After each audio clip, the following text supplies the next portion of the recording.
Over 40 CCP generals die successively, authorities cite untreatable illnesses. The CCP distorts reporting on major international events.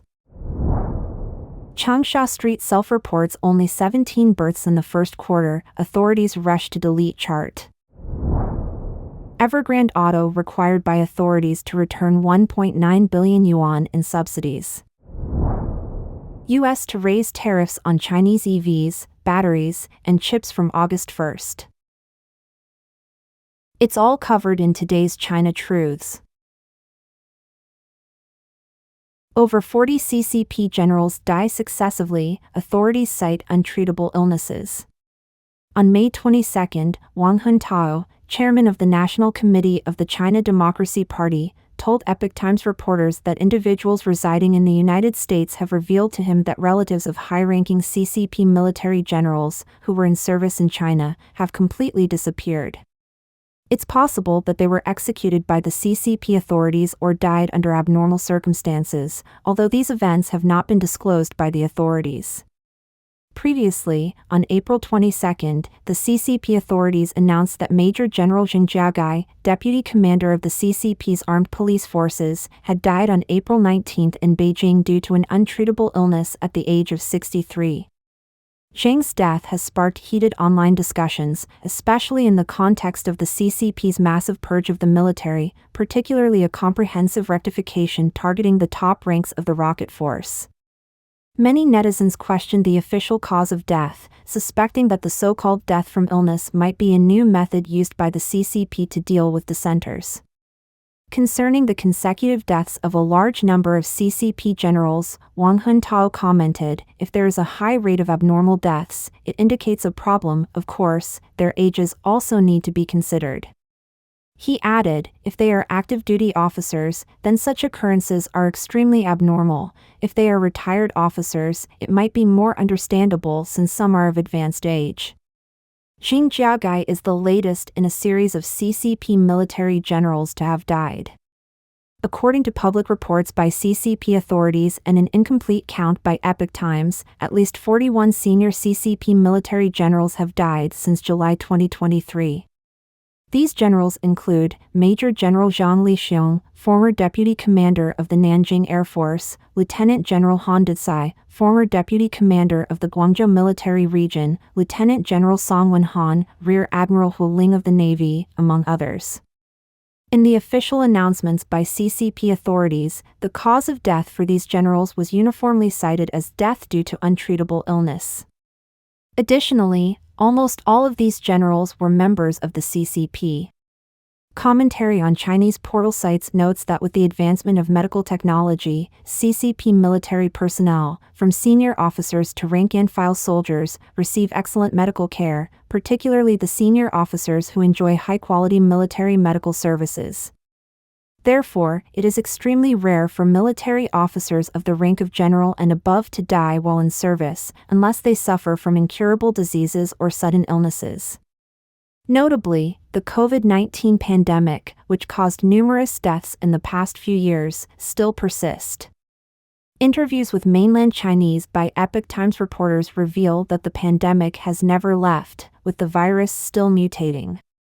Nevertheless, the CCP authorities continue to conceal this fact. Many people lament the loss of many lives. Similarly, multiple teachers have discussed witnessing unexplained sudden deaths among their peers. Authorities are blocking all real news, and even discussions about students feeling unwell are prohibited. Epoch Times, based on piecemeal information released by CCP authorities, has compiled data on the dense occurrence of deaths among CCP party, government, military, police, scientific research, education, and cultural figures, noting that most were CCP members. These individuals served the existence of the CCP, perpetuated its ideology, and embellished its rule. The CCP authorities commonly cite death due to untreatable illness as the cause, without specifying the exact diseases. The CCP distorts reporting on major international events. In recent incidents that have drawn international attention, the narratives from CCP-affiliated media have closely followed the authorities' stance, showing bias or distortion. On May 20, an investigator from the International Criminal Court (ICC) requested arrest warrants for 3 Hamas leaders and 2 Israeli officials for alleged war crimes and crimes against humanity related to the Gaza conflict. However, Xinhua, a CCP media outlet, only mentioned the Israeli officials in its reports on its official website and social media, omitting Hamas. This topic quickly topped the trending searches, leading netizens to question, what about the 2 from Hamas? The arrest warrants were issued for them too, why is the reporting selective? Some netizens also posted screenshots of reports from various international media, subtly pointing out the partiality in the party media's coverage. Another internationally focused incident is the crash that killed Iranian President Ebrahim Raisi. CCP leader Xi Jinping sent condolences to Iran's first vice president, highlighting the incident as a loss for both Iranian and Chinese people. This topic was forcefully topped on Weibo's hot search, showing official control over public discourse. Baidu Baiki even changed Raisi's related entries to the black and white color scheme used when CCP leaders pass away. Despite this, according to The Guardian, interviewed Iranians refused to mourn Raisi's death, citing his rule of 4 years that resulted in many deaths. However, CCP party media like Global Times only reported the official Iranian mourning, while videos of Iranians setting off fireworks in the streets were deleted from Chinese social platforms like WeChat. In these 2 cases, the reporting and social media narratives from CCP media strictly adhered to the authorities' desired narrative direction. Professor Yuan from St. Thomas University, specializing in international studies, said, "The problem is simple, the CCP is engaging in extensive domestic propaganda. It only spreads parts of stories that favor the CCP regime, omitting complete narratives which might present different perspectives." Since Hamas launched attacks against Israeli civilians last October, the CCP, although not openly taking sides, has skewed its propaganda in favor of Hamas and maligned Israel's main ally, the U.S. Following the crash involving the Iranian president, CCP official media blamed the accident on U.S. sanctions slowing the development of Iran's aviation industry. Nevertheless, U.S. Defense Secretary Lloyd Austin stated on May 20 at a press conference, the U.S. played no role in this crash. Professor Yuan further noted that the purpose of CCP propaganda is to blame all global problems on the U.S. He elaborated, as there is an ongoing struggle between the U.S. and China, the CCP is painting the U.S. as the evil side of imperialism. By doing so, it convinces its people that their confrontation with the U.S. is justified. Irit Ben-Abbavitali, the Israeli ambassador to China, has stated that the CCP has distorted the conflict between Israel and Hamas. Similarly, in the Russia-Ukraine war and many other international events, the CCP has adopted a similar strategy of distorted narratives. Changsha Street self-reports only 17 births in the first quarter, authorities rush to delete chart. Recently, a chart posted on the website of Tianjin District, Changsha, showing the birth figures for Qingnan Road as of April 1, went viral online. It showed that only 17 births were reported for this street in the first quarter, including 11 first children, 5 second children, and 1 third child. On May 22, Jimyun News reported that among the 14 streets under Tianjin District, 4 have reported their first quarter births, all in double digits. According to the 7th National Census, Qingnan Road Street has a permanent population of 30,616. In 2023, the street reported a total of 86 births, roughly calculating a birth rate of only 2.8 per thousand. Comparing the first quarters of 2023 and 2024, the reported births from the aforementioned 4 streets all show a declining trend. Xian Kaipu Street dropped from 86 to 48 births, Qingnan Road from 26 to 17, Ho Hot Ping Street from 21 to 15, and Haishi Piu Street from 50 to 36. Meanwhile, CCP experts are still predicting a bright outlook for the surge of dragon babies this year.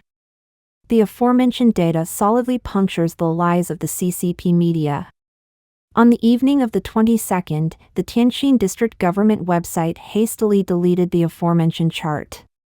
Since 2018, the official national birth figures reported by the CCP have begun a cliff-like decline. By 2023, it had fallen to 9.02 million, with a birth rate of only 6.39 per thousand. However, many had predicted based on various official data that the birth figures for 2023 would be less than 8 million. The sudden announcement of 9.02 million by the authorities has been accused of being fabricated.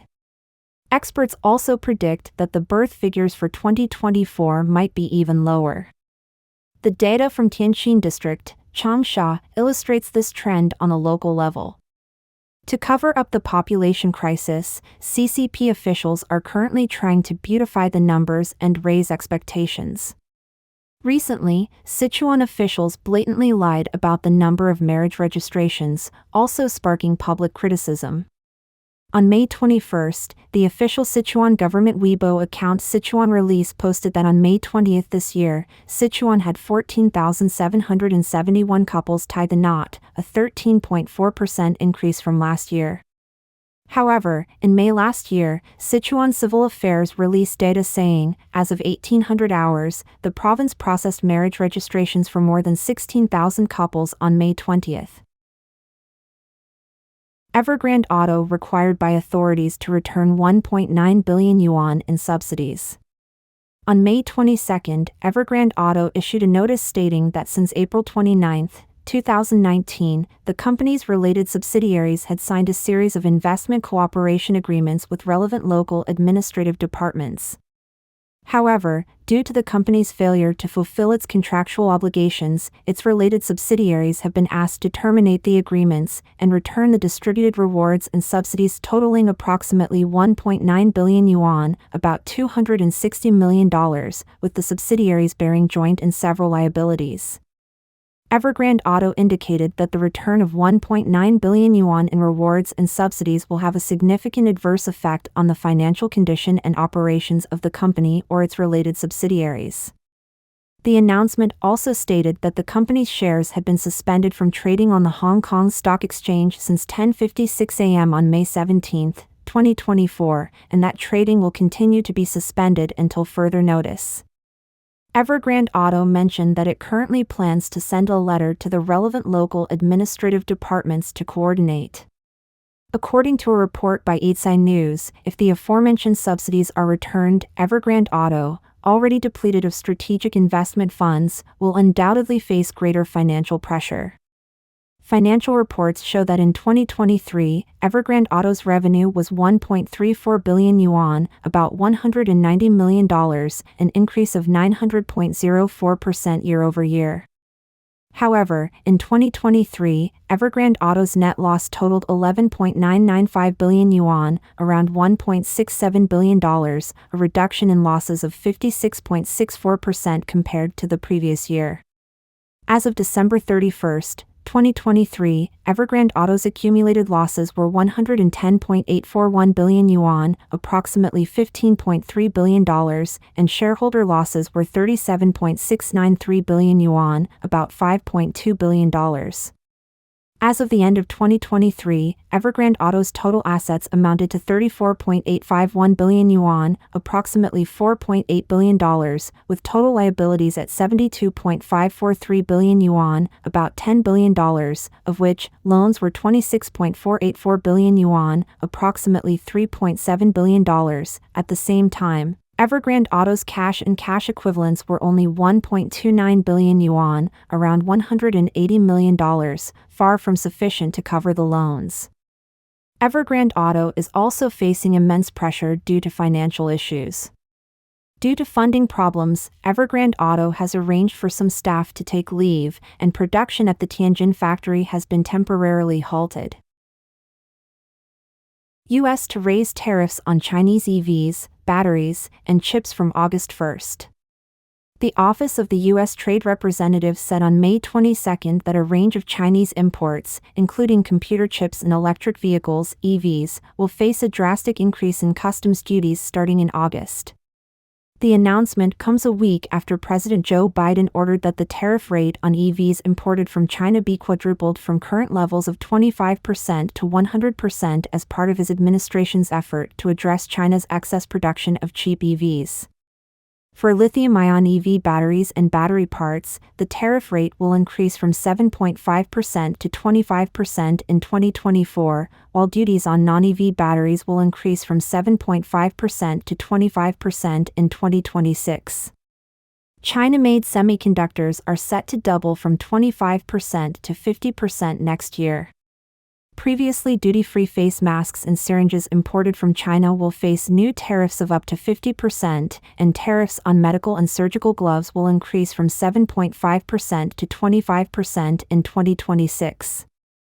In a notice posted to the Federal Register, the trade representative proposed that increases in 2024 be effective August 1st and that increases in 2025 and 2026 be effective January 1st of each year.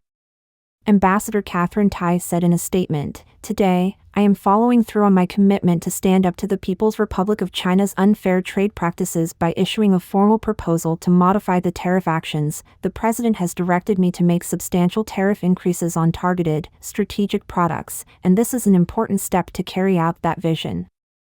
The May 22 announcement escalates the intensifying EV battle that has caused concern on both sides of the aisle ahead of November's presidential election. Don't forget to comment in the section below to share your opinions on today's topic with us. If you find the information helpful, please share this video with a friend to watch together.